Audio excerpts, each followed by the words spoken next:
هنرمند شدن سحر صفدری در امریکا. سحر صفدری هم به آرزویش رسید و نشر تازه ترین آهنگ هزارگی سحر صفدری در امریکا. سحر صفدری چرا هنرمند شد و آیا به واقعیت همسرش موجی وارث از سحر صفدری جدا شده است یا خیر؟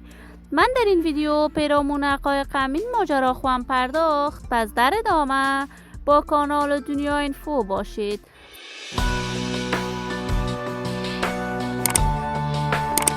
سلام و سلامتی نثار هر یک از شما همراهان خوب کانال دنیا اینفو. من مروارید عزیزی هستم. برای حمایت از من علامت سابسکرایب را فشار دهید تا ویدیوهای دیگر کانال دنیا اینفو را از دست ندهید.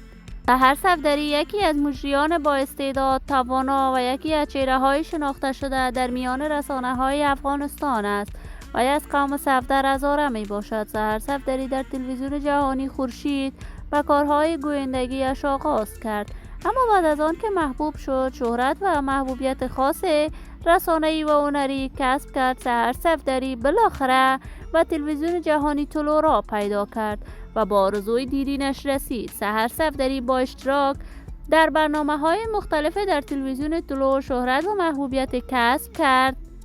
تازه تصاویر سحر صفدری در امریکا نشر می شود که وی در امریکا از گویندگی دست بردار شده است و می خواهد هنرمند شود.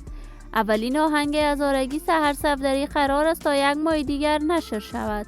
هرچند سحر صفدری و موجی وارث در امریکا برای تلویزیون جهانی آمو و کارهای رسانه‌ای ایشان می پرداختند، اما نشر تازه ترین تصاویر سحر صفدری که گویا وی از همسرش موجی وارث جدا شده است در صفحات مجازی سوال برانگیز است و تا کنون موجی وارث و سحر صفدری جزئیات بیشتر در این باره ارائه نکردند.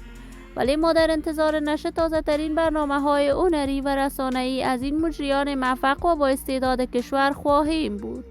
دوستان نهایت ارجمند کانال دنیا اینفو، شما هم نظریات نیکتان را در بخش کامنت با من شریک بسازید. این ویدیو را با علاقه‌مندان و دوستان سحر صفدری و موجی وارث به اشتراک بگذارید.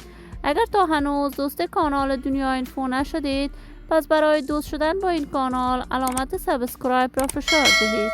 تا درودی دیگر تمام شما خوبان را به الله منان سپرده موفق و کامیاب باشید.